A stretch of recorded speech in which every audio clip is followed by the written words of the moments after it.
1945, umusbong ang tradisyonal na jeep. Pagpasok sa eskwelahan, unang bumungad sa akin ang busina ng jeep. Pagpasok sa loob ng jeep, ngiti ni Manong driver ang bumubungad.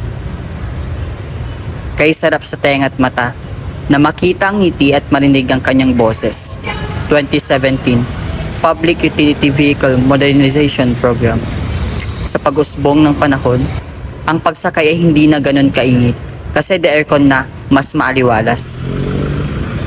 Ang tradisyonal at modernisasyong jeep ay bunga ng patuloy na paglago ng ekonomiyang kalsadang pangsasakyan. Ang nakaraan ay huwag ibaon sa limot. Ito'y buhay na buhay. Nararapat lamang na ito'y pagyabungin, tradisyonal man o modernong jeep. Dahil ang nakaraan ay parte ng kasalukuyan.